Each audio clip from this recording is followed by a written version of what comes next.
संसद के मानसून सत्र की तैयारी है। इधर अपने केजू भाई की दिल की धड़कनें बढ़ती जा रही है, क्योंकि इसी मानसून सत्र में तय हो सकता है कि दिल्ली का बाप कौन। दिल्ली सौतेले बाप के हवाले रहेगी या ओरिजिनल बाप के पास, यानी केंद्र सरकार के नुमाइंदे के रूप में नियुक्त किए गए उपराज्यपाल की सुप्रीमेसी रहेगी या जनता के द्वारा पूर्ण बहुमत से चुने गए मुख्यमंत्री केजरीवाल के पास काम करने का अधिक से अधिक ताकत होगा। क्योंकि केंद्र सरकार ने दिल्ली में अध्यादेश जारी कर कई मामलों में मुख्यमंत्री की तुलना में उपराज्यपाल को अधिक ताकतवर बना दिया है और इस बाबत जो अध्यादेश जारी किया गया था उस पर मुहर संसद में ही लगना है। संसद के मानसून सत्र में केंद्र सरकार द्वारा जारी अध्यादेश पारित न हो और संसद के पटल पर गिर जाए, इसके लिए केजू भाई पीला टू पोस्ट दौड़ लगा चुके हैं। आपने देखा होगा कि अपने केजू भाई पिछले 2 माह से दिल्ली में कम और देश में ज्यादा दिखाई देते थे, कभी इस राजधानी से तो कभी उस राजनीतिक दल के द्वार। कथित तौर पर मोदी के इस तानाशाही फैसले के खिलाफ जनमत जुटाने के लिए। जी हाँ, ये वही मोदी है जिसे चौथी पास राजा की कहानी सुना और बता कर केजू भाई ने खूब तालियां बटोरी है, कभी विधानसभा में तो कभी चुनावी मंच पर। और इसी क्रम में जब पटना में विपक्षी एका के लिए विपक्षी दलों की बैठक बैठी तो केजू भाई ने साफ कह दिया कि अध्यादेश के सवाल पर साथ आओ, नहीं तो विपक्षी एका का अपना जुमलवा रखो किनारे। इस कांग्रेस से मैं उम्मीद करता हूं सारी पार्टियां पूछेंगी उस मीटिंग में, भाई आप अपना स्टैंड बताइए।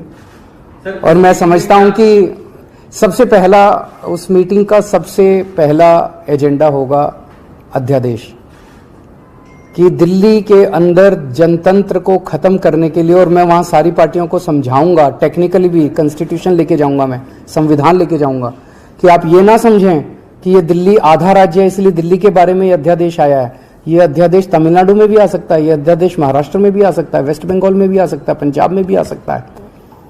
कंकरेंट लिस्ट की जितने सब्जेक्ट्स हैं, केंद्र सरकार अगर इसी तरह का अध्यादेश लाती है तो फुल स्टेट्स के अंदर भी कंकरेंट लिस्ट के सब्जेक्ट्स को वो खत्म कर सकती है।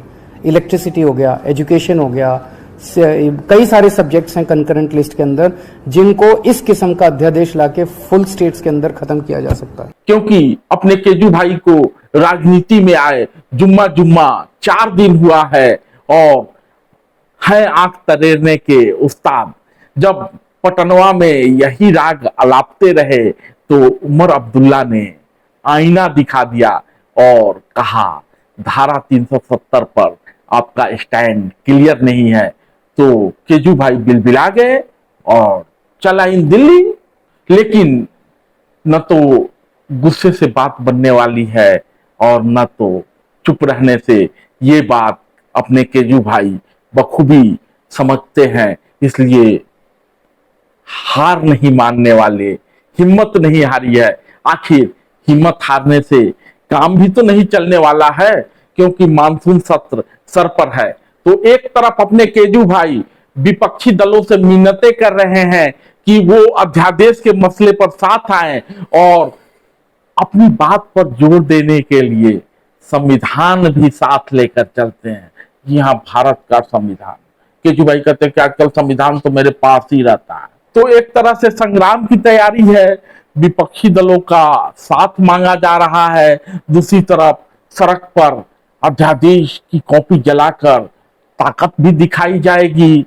वहीं तीसरा रास्ता भी अपने केजू भाई ने खोले रखा है, वो रास्ता है अदालत का, यानी अदालत के चौखटे पर भी माथा रगड़ रहे हैं अपने केजू भाई।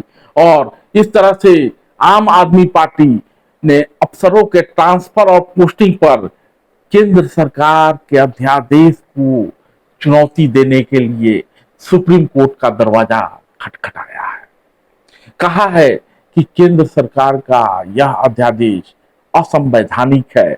इस तरह से सुप्रीम कोर्ट से गुहार लगाई है कि केंद्र सरकार के अध्यादेश पर तुरंत रोक लगाई जाए। आपको तो यादें होगा कि इस अध्यादेश को जारी करने से कुछ दिन पहले ही सुप्रीम कोर्ट ने दिल्ली में पुलिस, कानून व्यवस्था और भूमि को छोड़कर अन्य सभी सेवाओं का नियंत्रण दिल्ली सरकार को सौंप दिया था।